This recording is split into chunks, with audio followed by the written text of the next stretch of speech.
Hello friends, आज हम लोग एक चैप्टर पढ़ने जा रहे हैं जिसका नाम है प्लेन फिगर, जो क्लास 6 का है, चैप्टर नंबर 14 है। प्लेन फिगर सबसे पहले कहते किसको है, उसका डेफिनेशन हमने लिख दिया आपको। A plane figure as you recall is a two dimension shape having only length and breadth होता है। इसका मतलब होता है प्लेन फिगर के अंदर सिर्फ और सिर्फ लेंथ और ब्रेथ हो सकता है, हाइट नहीं हो सकता। प्लेन फिगर का एग्जांपल कौन कौन हो सकता है? रेक्टेंगल हो सकता है, स्क्वायर हो सकता है, ट्रायंगल हो सकता है। ये सारे के सारे क्या है? प्लेन फिगर है। इसके अंदर सिर्फ और सिर्फ लेंथ और ब्रेथ होता, हाइट नहीं होता। इसका सिर्फ और सिर्फ क्या निकाला जा सकता है? पेरीमीटर निकाला जा सकता है और एरिया निकाला जा सकता है। ठीक है, इसके अंदर दो चीजें होती हैं, एक तो वर्टेक्स होता है और एक क्या हो जाता है? एज। और उसको ज्यादा आगे चल के हम लाइन सेगमेंट भी करते हैं। जैसे ट्रायंगल एग्जांपल ले लिया, ये प्लेन फिगर का है। इसके अंदर कमर कितने वर्टेक्स है? 3 वर्टेक्स है।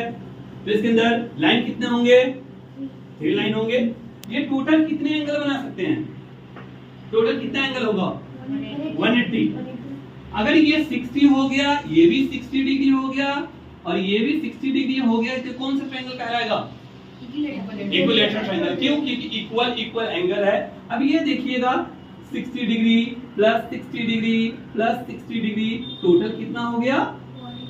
180। ये किसके बारे में है? ट्रायंगल के बारे में। अब दूसरा प्लेन फिगर हम शो कर रहे हैं आपके सामने। एक है रेक्टेंगल, इसका नाम लिख देते हैं A B C D. Total कितना बनाएगा असफर? 360। Very good. ये कितना डिग्री होगा? 360। तो इसका ये बता सकते हैं कि हर एक एंगल रेक्टेंगल का कितना होता है? जल्दी बताइए।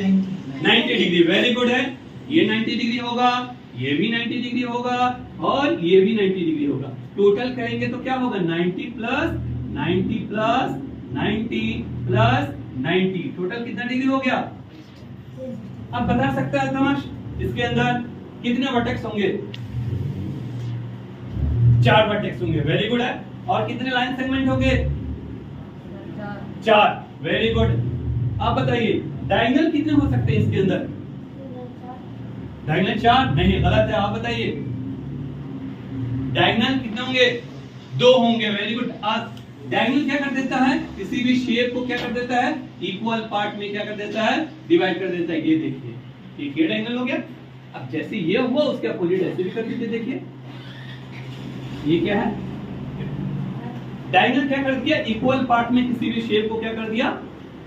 डिवाइड कर दिया। तो ये किया होगा तो ये भी हो सकता है। तो कितने हो गए? 1 1 1 2। और इसमें भी कितने हो गए? अब देखिएगा, उसने कहा है कि प्लेन शेप के बारे में, तो पहले हम ट्रायंगल के बारे में पढ़ लेते हैं। ट्रायंगल किसे कहते हैं? When 3 sides meet at 3 vertex, जब 3 साइड, कौन कौन? एक साइड, 2 साइड, 3 साइड, तीनों साइड किस पे? 3 वर्टेक्स पे आपस में मिल जाता है, तो उसको क्या कहते हैं? ट्रायंगल। ट्रायंगल के टाइप्स भी बहुत सारे होते हैं, जैसे इक्विलैटरल ट्रायंगल होता है, आइसोस्केल ट्रायंगल होता है और स्केलिन ट्रायंगल होता है। इक्विलैटरल ट्रायंगल किसे कहते हैं? जिसके तीनों साइड आपस में क्या हो? इक्वल। एग्जांपल के तौर पे ये देखिए, ये तीनों साइड आपस में क्या है? इक्वल है। इसको क्या कहेंगे? Equilateral triangle. दूसरा हम ट्रायंगल बना लेते हैं। ये देखिए, इसमें अगर हमने 2 मेंशन कर दिया तो 2 साइड इक्वल है, तो इसको क्या कहेंगे? आइसोस्केल ट्रायंगल। अगर कोई भी साइड इक्वल नहीं है तो तब क्या कहेंगे? इसका नाम क्या कर देंगे? Scalene triangle. और ये तीनों के तीनों ट्रायंगल कितने एंगल बनाएंगे? 180 डिग्री। सिर्फ नेमिंग चेंज कर दिया। उसके बाद हम एंगल चलते हैं। एंगल किसे कहते हैं? देख लीजिएगा बच्चों, एंगल का फॉर्मेशन कैसे होता है? When two arms meet the vertex, किसी एक एंगल पे 2 साइड, ये देखिएगा, एक आर्म और एक आर्म, दोनों किसी ना किसी क्या? एक वर्टेक्स में मिला, तब जाके किसका फॉर्मेशन हुआ? किसका फॉर्मेशन? एंगल का। तो क्या कहेंगे definition? When 2 arms meet a vertex is known as angle। अब एंगल के भी टाइप्स हो जाएंगे। बताइए कमर, कौन कौन से एंगल है? एक्यूट एंगल, हाँ, राइट एंगल और स्ट्रेट एंगल। चलिए खड़े हो जाइए, जल्दी बताइए कौन कौन से एंगल होते हैं? Acute angle. तेज बोलो थोड़ा सा। Acute angle. Obtuse angle, reflex angle और कंप्लीट एंगल। बैठ जाइए। अक्यूट एंगल का मतलब होता है ग्रेटर देन 0 और लेस देन 90। 0 से बड़ा होना चाहिए और 90 से छोटा हो, उसको क्या कहेंगे? Acute angle. Greater than 0 but less than 90 degree, इसका नाम क्या हो गया? Acute angle. राइट एंगल किसे कहते हैं? कितने डिग्री का होता है? 90 डिग्री का। उसके बाद कौन हो गया? Obtuse angle. 90 डिग्री से बड़ा होता है और 180 से छोटा होता है, उसको क्या कहते हैं? Reflex angle. और अगला कौन है? Complete angle. Right angle, sorry right angle के बाद कौन आ गया? Obtuse angle. 90 डिग्री से बड़ा होना चाहिए और 180 से क्या होना चाहिए? छोटा होना चाहिए, इसको क्या कहेंगे? Obtuse angle. कौन सा? Obtuse angle. उसके बाद कौन आ जाता है? Reflex angle. कौन सा? Reflex angle. 180 से बड़ा होना चाहिए और 360 से क्या होना चाहिए? छोटा, उसको क्या कहेंगे? Reflex angle. और लास्ट में कौन आ जाता है? Complete angle. कौन सा एंगल? Complete angle. पहले फिर से सुनिएगा। अक्यूट एंगल ग्रेटर देन 0 और less than 90। Right angle 90 degree. Obtuse angle 90 degree से क्या होना चाहिए? बड़ा होना चाहिए और 180 से क्या होना चाहिए? छोटा होना चाहिए। अगला कौन सा है? Reflex angle. 180 से बड़ा हो और 360 से क्या हो? छोटा हो। उसके बाद क्या होना चाहिए?